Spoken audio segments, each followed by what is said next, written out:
Daf Chaf Vav Amud Aleph, a few lines from the bottom. Rahman Marabba Baravua, explaining the last thing mentioned regarding the innkeeper. We had to establish the reason why you could keep it if you find it is because the last three people who stayed there were goyim. He's going to give another answer. Even if it was three Israels, three Jewish people, you could keep it. Why? My time, because the guy who dropped it is going to be me'ayesh. He's gonna give up hope on it. He'll tell himself because no other guy was with me except for these two guys. Therefore, one of them must have gotten it. Meanwhile, none of them had it, and this other guy found it afterward. But anyhow, so therefore, his thought process is as follows. I mentioned it many times in front of them, that I lost it. I didn't return it to me. They didn't give it to me. Why would they also give it to me now? If they wanted to return it to me, they would have given it back to me. And the fact that they didn't give it back to me, must have stolen it. Therefore, the guy has Yush, and therefore, when someone else finds it afterward, you can keep it even though they were Jews. But as the Nachman goes according to his own reasoning, like we see elsewhere. The Amar Nachman says elsewhere, if someone sees a coin that fell from two people, I have the access to give back. My time, why? I would not find another The guy who dropped it won't give up because he'll say to himself, no one else was here besides this other guy. Therefore, I'll tell him. You must have taken it. However, if you have three people, and no halal you don't have to return it, you can keep it. My time, why? Because the guy who dropped it for sure gave up on it. Because he's telling himself, there's two other guys with me. If I ask one guy, where is it? He won't take it. He didn't take it. If I ask the other guy if he took it, he'll say he didn't take it. All right, so if it's one other person with the guy who lost it and someone else finds it, you have to give it back because the guy thinks he could retrieve it. If there's more than one other person, you don't have to give it because that guy gave up. Nachman said, you don't have to return it. That's only when the coin is not enough for a peruta, a minimum amount of money for each one. Yani three perutot for three people. If it's more than that, he has to return it. Maybe he says, maybe you could say that they are partners in this money, and the guy is not going to have Yush because maybe the guy dropped the coin. And these three guys are all partners. And therefore he's thinking to himself, okay, if someone else found it, the other of my friends found it, they're going to get back to me eventually. It could Amri Rabba a different explanation. I forgot it says we're two pirutot, two out instead of three. I say they return back my time away. Maybe say they were all partners in the coin. And even though there was only, let's say, 2 cents worth, the minimum amount for two people, and there's three guys, one of them relinquished it, his right, and therefore they're going to split it between two of them, and therefore you have to return it. Okay. Marmar Rabba says, you see a coin that fell from an owner, and the guy took you see a coin, see someone drop something, you pick it up. Before the guy had Yush, you picked it up to steal it. You on all halachot of the Torah regarding this. Mishum lo tigzal, don't steal. Mishum pasuk telling you that you have to return something that was lost. Mishum lo and another pasuk of don't hide from doing the mitzvah of kibbutz em. Don't close your eyes by when you see something like, oh, I didn't see anything. You have to pick it up and return it. Let's say you felt bad and you returned it after the guy felt had Yush on it. You're giving him a present. You already connect. And that which you did the avira, you already did the avira. Let's say you took it to before the coin, you took it before the guy had Yush, before the guy gave up on it, and you took it to return it to him. After the guy gave up a hope on it, that kaven goes la. Then you said, you know what? I'll give it. I'll steal it instead. You only on one mitzvah of returning it because you're not returning it. But you're not over on Gizla because the guy had Yush. Let's say you waited until the guy had Yush and then you picked it up. So you're not over anything except for you're only over on hiding your eyes from it. Marava. Someone saw a coin fall from his friend into the sand. You found it, you take it. You don't have to give it back. Why? Because when the guy drops something into the sand and he gives up. Maybe you see that the next day the guy's bringing a sifter and he's sifting it, he's bringing a metal detector. That's not a proof. that you can he didn't have Yush. Really, he did have Yush. Maybe Amar, he's telling himself, the reason why the guy is sifting through is because he's thinking to himself, listen, I lost the coin. I'm probably not going to find it. But if I lost something, someone else lost something also, and I could probably find someone else's. And therefore, if you find it, you can keep it.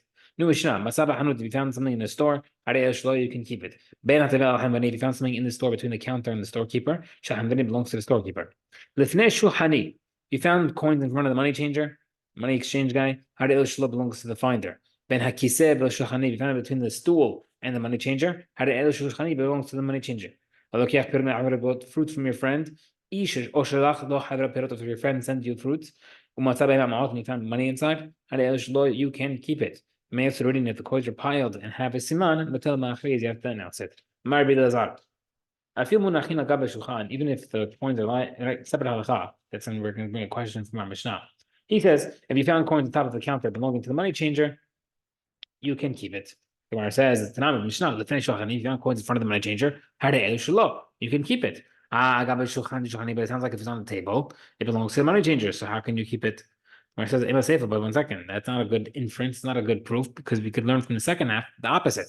Between the stool and the money changer, it belongs to the money changer, which sounds like that if it were to be on the counter, the finder can keep it. So we see, therefore we can see from here that there's no proof in the Mishnah.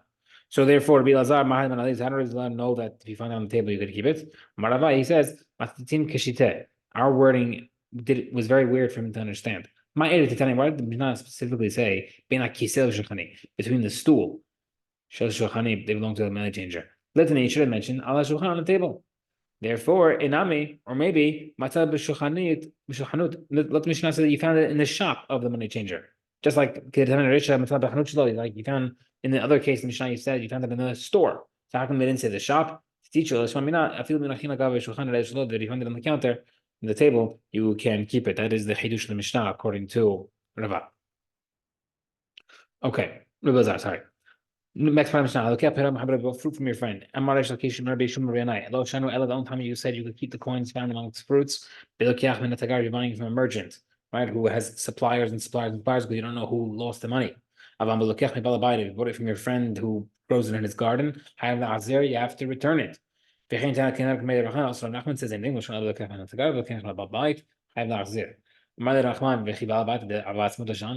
let's say the guy has a garden in his backyard. And he has a whole business. He has a homemade uris in his backyard. He's selling all these things, but maybe he has non-Jewish workers. Maybe he has workers helping him out and maybe belong to the workers. Marle isme. So then he said, okay, should I delete this Braita?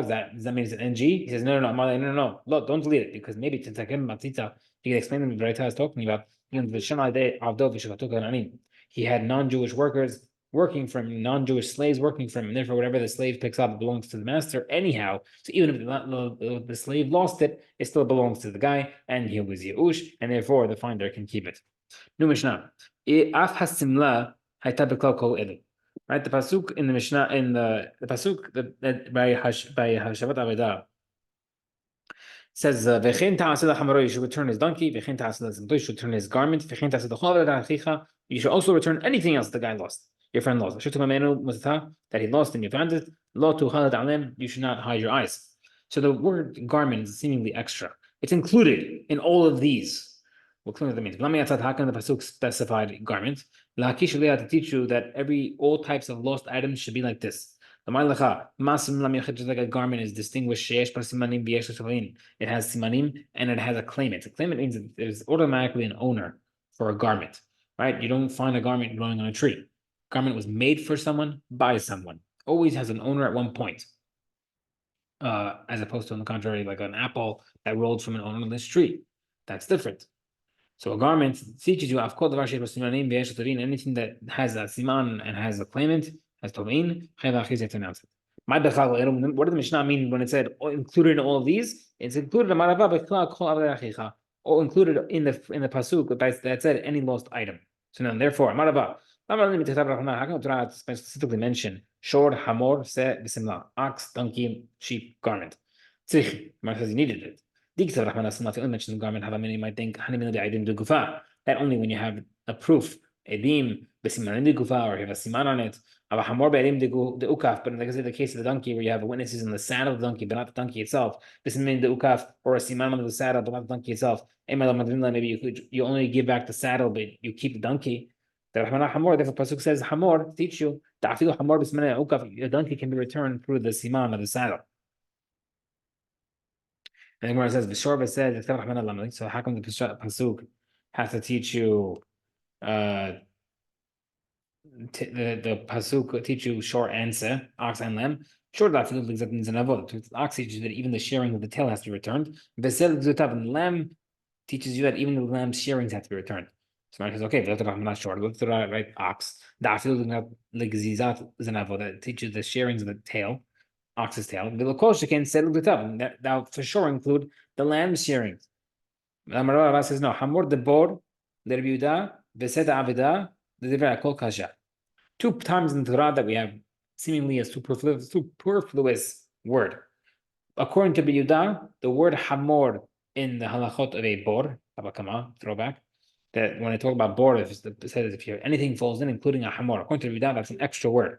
And a se, the word se by a lost item, the pasuk of a lost item is extra according to everybody. They're all both these items are considered extra. We can't explain why the Torah wrote them. Ve'ema, maybe the word said teaches you that even the dung of an animal has to be returned. Gemara says no. The dung, the owner makes the dung hafker.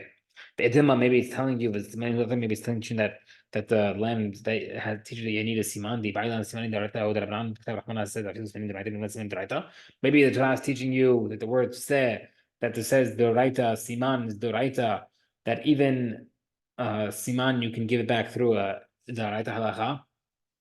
Right, proof like I mentioned earlier, we're not sure whether siman is right or not. Or say no, Amri, no. Since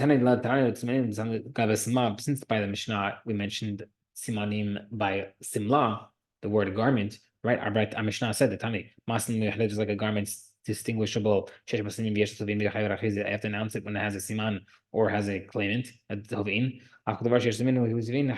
teaches you that anything that has a siman or a claimant, you have to return. I mean, either we see from our Mishnah, they said lavas minata. Therefore, we see that the word "say" does not teach you anything about simanim. Rather, it still have no proof that it's not extra. Right? Like we said earlier, that this word "said" by lost object is extra. We do not know why it was written.